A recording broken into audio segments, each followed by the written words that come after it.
peserta UNIP KMPPG dalam jabatan tahun 2023 dengan materi klasifikasi makhluk hidup LPTK Universitas Pasundan. Baik, assalamualaikum warahmatullahi wabarakatuh. Waalaikumsalam warahmatullahi wabarakatuh. Bagaimana kabar hari ini anak-anak? Oke.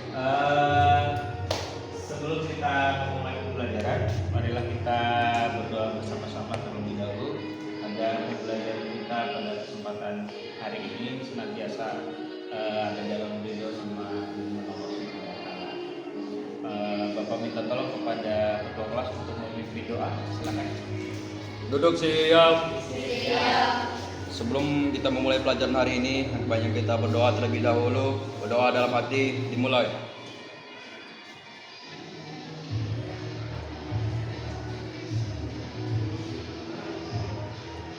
Doa selesai. Memberi salam.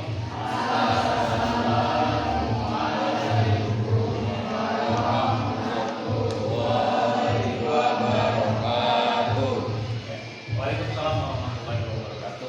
Sebelum mulai pelajaran, Bapak akan cek dulu kehadiran kalian. Siapa yang tidak hadir? Rifki, Pak. Rifki, kenapa Rifki? Sakit. Sakit. Oke. Ada lagi? Pari. Kenapa Pari? Izin. Oke. Ada lagi? Oke, cukup ya? Baik, terima kasih. Dulu kebersihan loker atau kolong meja kalian masing-masing. Coba silahkan dicek di kolong mejanya sudah bersih atau belum. Kalau ada sampah silahkan diambil sampahnya kemudian buang keluar ya. Ditaruh di tempat sampah yang sudah ada di depan kelas masing-masing. Ya, silahkan.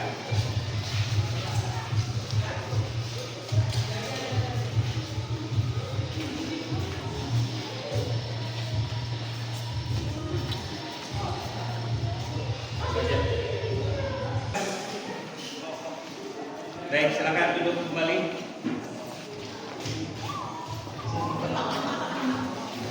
Ya, silakan. Baik, ya, terima kasih banyak anak-anak. Kenapa kita harus senantiasa menjaga kebersihan? Karena kebersihan itu sebagian daripada iman. Dalam agama kita ataupun agama-agama yang lain, kita senantiasa diajarkan untuk menjaga kebersihan, ya. Karena apa? Kebersihan itu penting bagi kita semua. Apalagi kebersihan itu ada kaitannya sama kesehatan bagi kita sebagai makhluk hidup. Baik, sebelum Bapak mulai, Bapak mau flashback dulu pembelajaran kita di pertemuan sebelumnya. Di pertemuan sebelumnya kita belajar tentang apa?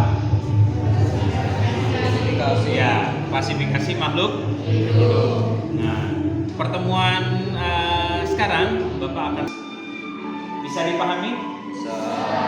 Baik, kalau begitu sebelum kita ke identifikasi, Bapak akan jelaskan dulu secara singkat materi yang sudah kita bahas di pertemuan sebelumnya. Ya, baik anak-anak. Seperti yang sudah kita bahas di pertemuan sebelumnya, ya, materinya tentang klasifikasi, ya. Jadi klasifikasi itu ada yang masih ingat apa pengertiannya? Dino?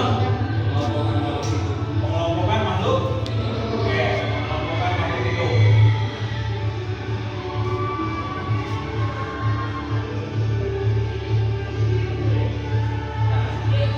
Kalau kita bicara tentang pengelompokan makhluk hidup, maka cabang ilmu biologi yang mempelajari tentang pengelompokan makhluk hidup itu apa? Taksonomi. Oke, apa enggak? Taksonomi. Oke. Ya, jadi pengelompokan makhluk hidup itu kalau dalam cabang ilmu biologi dipelajari atau disebut juga dengan taksonomi. Baik. Nah, pengelompokan makhluk hidup atau klasifikasi makhluk hidup itu dilakukan berdasarkan alasan sebagai berikut, ya. Jadi alasan adanya klasifikasi yang pertama apa nih? Apa? Ya, memudahkan untuk mengidentifikasi.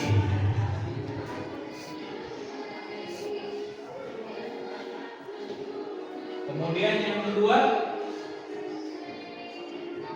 apa kan? Oke, tingkat kekerah. Nah, untuk mengetahui tingkat kekerah,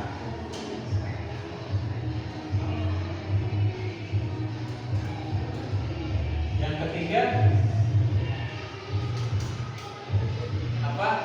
Untuk yang ketiga untuk jenis makhluk hidup. Oke, jenis makhluk hidup. Oke. Yang keempat, keteraturan, ya. Keteraturan makhluk hidup.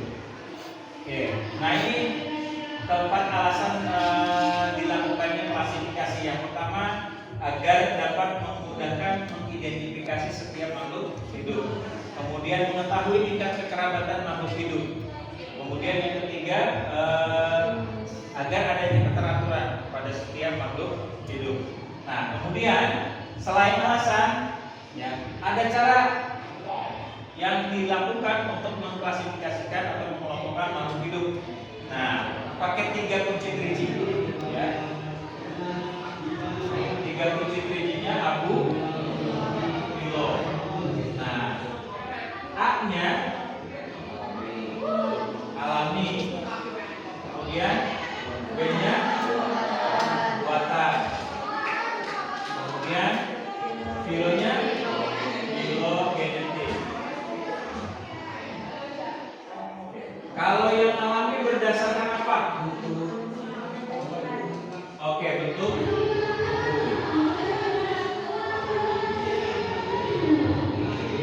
Bentuk tubuh itu ada yang kecil, ada yang besar. Kemudian kalau yang buatan, oke, berdasarkan manfaat. Apa saja manfaatnya? Oke, contohnya pada tumbuhan, ya, bisa dijadikan sebagai tanaman pangan. Yang kedua, ya, tanaman hias. Ketiga, oke, tanaman obat-obatan.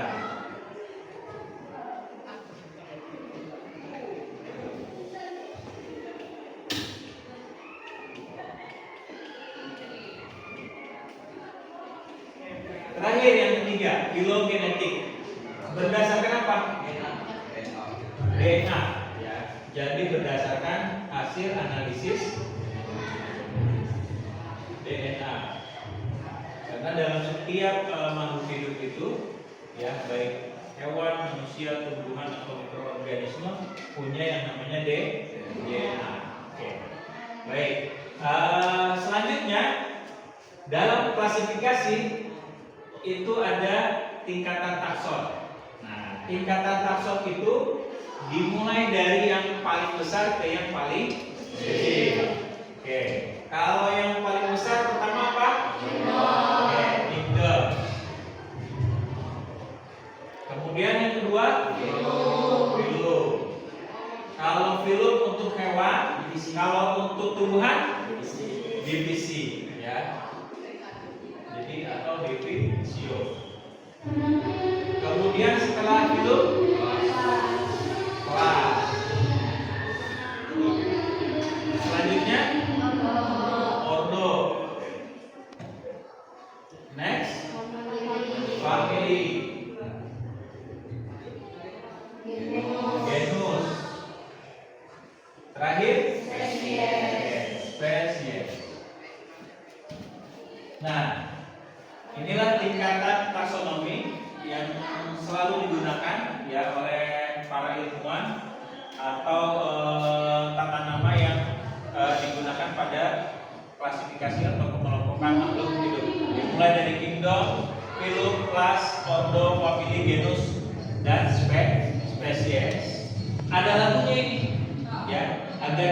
mudah menghafal atau mengetahui urutan tingkatan taksonomi. Nah, lagunya kita kira seperti ini, ya. Kingdom, phylum, class of the family, genus, species, itu klasifikasi. Oke, mudah kan? Oke, coba kita tes bareng-bareng. Oke, 1, 2, 3. Kingdom, phylum, class of the family, genus, species, itu klasifikasi. Oke, baik, terima kasih. Tepuk tangan.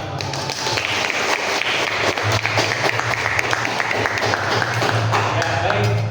Itu anak-anak pengantar dari Bapak materi kesempatan apa? Harap kalian bisa memahami betul ya dari mulai alasan kenapa klasifikasi itu dibuat, kemudian bagaimana cara klasifikasi itu dilakukan dan seperti apa tingkatan takson setiap organisme atau makhluk hidup yang diklasifikasikan. Oke, bisa dipahami? Anak-anak, kalau kalian sudah paham, maka Bapak akan bagi ke dalam kelompok. Ya, setiap kelompok nanti beranggotakan 4 sampai 5 orang. Nah, untuk kelompok 1, nah ketua kelompoknya Tino, kelompok 2 Nindi, kelompok 3 Rafli, kelompok 4 Ega, kelompok 5 Arman. Ya, oke.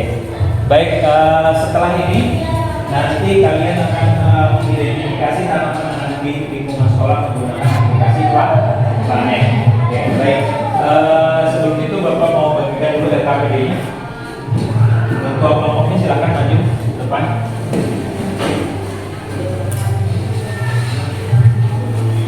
Ini kelompok 1, kelompok 2, kelompok 3, kelompok 4, kelompok 5. Ini kelompok 5.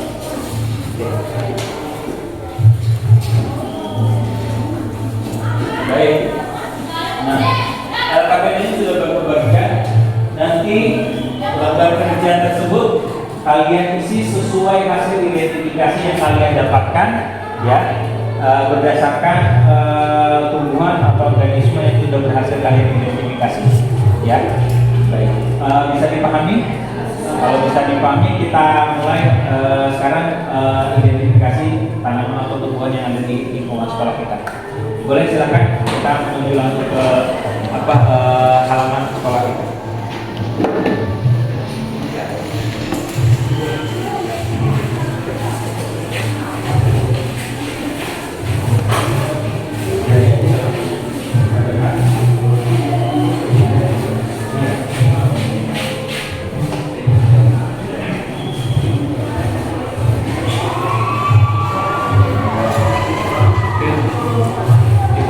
Tanaman Sora Cosimo.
proses identifikasinya dimulai dari sini ya.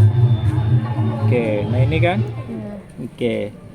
Jadi nama tumbuhannya dalam bahasa kita adalah bunga asoka. Nama ilmiahnya Ixora sinensis Lem. sinensis. Nah, kita identifikasi mulai. Misal kita mau mulai dari identifikasinya bagian bunganya atau buahnya atau daunnya, kulitnya, habitatnya. Kita klik saja salah satu. Oke, ternyata jenis bunganya bermacam-macam kan? Gitu. Oke, kita back lagi. Klasifikasi dari tumbuhan atau bunga asoka, dia masuk kingdom Plantae. Filumnya Takeophyta, ya. Kelasnya Magnoliopsida. Kemudian ordonya Gentianales. Kemudian famili Rubiaceae. Nah, genusnya Ixora. Spesiesnya Ixora sinensis. Nah, itu kita udah berhasil tuh mengidentifikasi salah satu tanaman. Oke. Ngobrol aja sama ini. Itu namanya apa tuh? Apa itu hasil identifikasinya? Ixora genesis. Ixora genesis ada.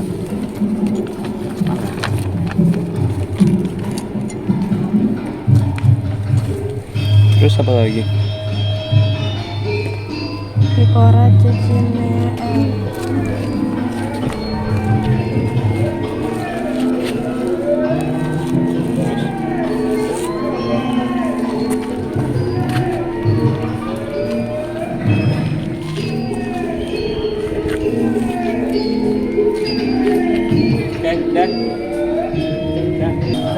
Oke, baik anak-anak, setelah tadi kalian mengidentifikasi tanaman yang ada di lingkungan sekolah, saatnya kalian mempresentasikan hasil identifikasi kalian. Kita mulai dari kelompok 1 untuk mempresentasikan. Siap? Siap. Oke, silakan maju ke depan untuk mempresentasikan hasil identifikasinya.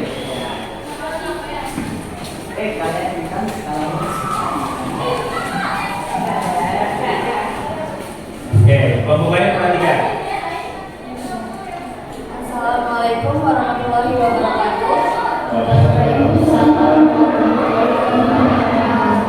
Kami dari kelompok 1 akan menjelaskan hasil identifikasi dari tumbuhan yang kita temui di lingkungan sekolah. Berdasarkan identifikasi kelompok kami ada mengidentifikasi tumbuhan bakung atau nama ilmiahnya Hymenocallis litoralis dengan ciri-ciri daun yang sempit memanjang yang bermanfaat untuk menyerap racun polutan dan habitatnya berada di hutan pegunungan.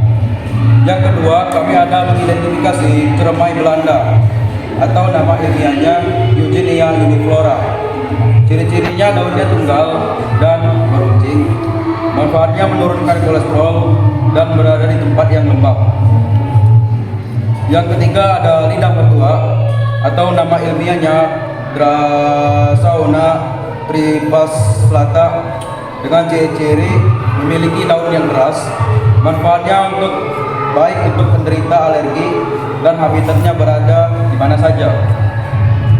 Dan yang keempat, kami ada mengidentifikasi tanaman Sri Rezeki atau nama ilmiahnya Ivan Balasagolo dengan ciri-ciri daunnya agak lebar dan memiliki bercat. Manfaatnya untuk menambah konsentrasi dan habitatnya berada di hutan tropis. Sekian penjelasan materinya, mungkin akan ditambahkan oleh teman saya.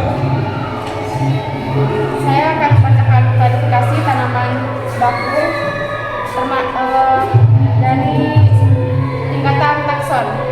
Kingdom termasuk Plantae, divisi Magnoliophyta, kelas Liliopsida, ordo Liliales, family Amarylliaceae, genus Hirun, spesies Serinum asiaticum.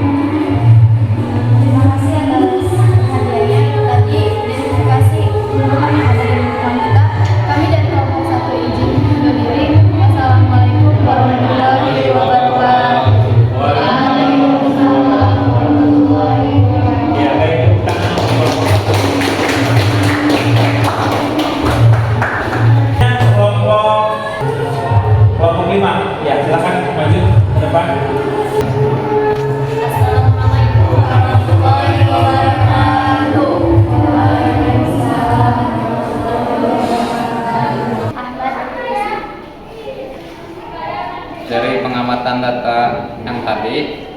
kita telah mengidentifikasi yaitu tanaman keladi tisu.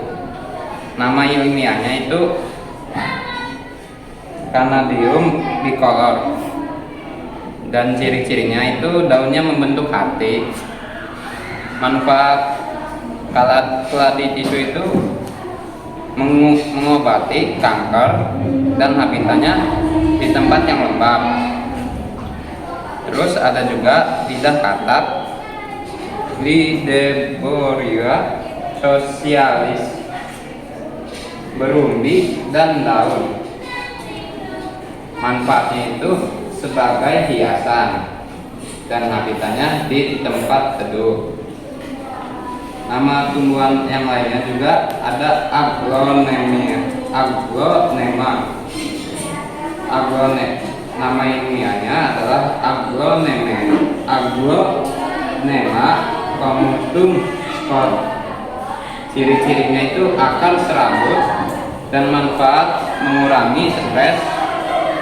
Habitatnya itu ada di hutan hujan. Nama tumbuhan lainnya itu bunga asoka. Nama ilmiahnya adalah Isora sinensis Lam. Ciri-cirinya itu batang bunga yang keras dan manfaat melancarkan haid.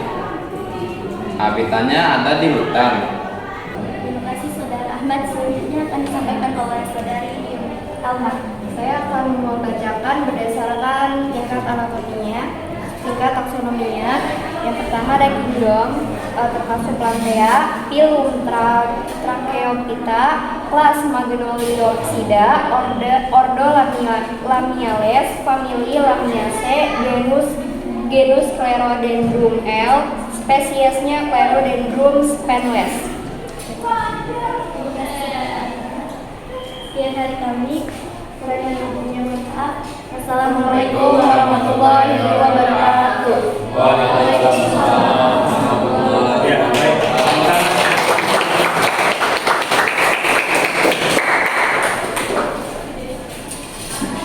Ya, baik anak-anak, demikianlah tadi presentasi yang sudah kalian sampaikan berdasarkan hasil identifikasi yang kalian lakukan terhadap makhluk hidup atau organisme, khususnya tumbuhan yang ada di lingkungan sekolah kita.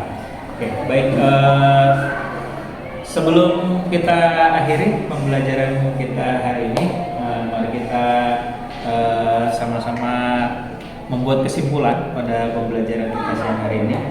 Mungkin ada yang bisa menyimpulkan? Oke, baik, silakan. Assalamualaikum warahmatullahi wabarakatuh. Waalaikumsalam warahmatullahi wabarakatuh.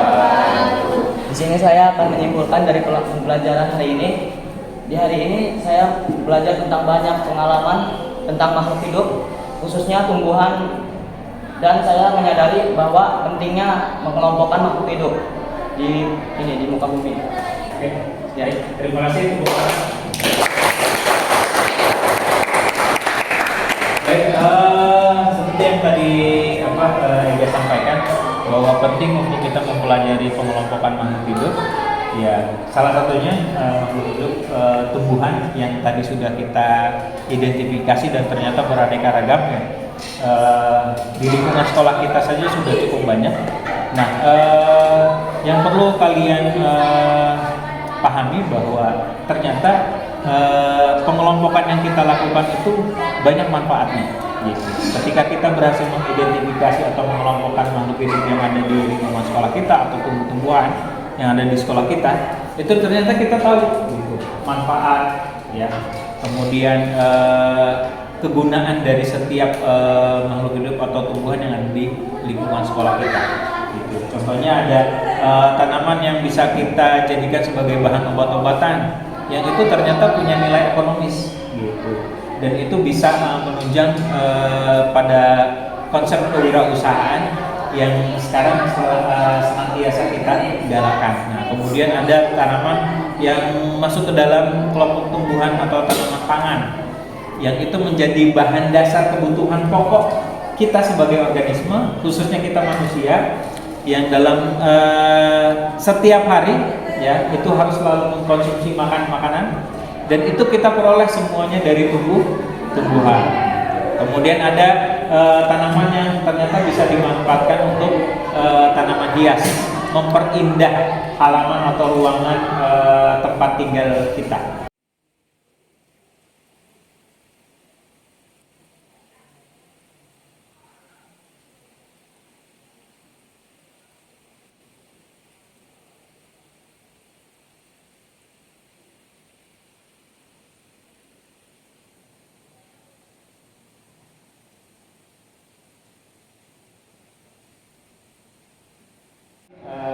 Kepada kalian semua yang sudah bekerja sama dalam pembelajaran hari ini, mari kita tutup bersama-sama pembelajaran hari ini dengan mengucapkan hamdalah. Alhamdulillah.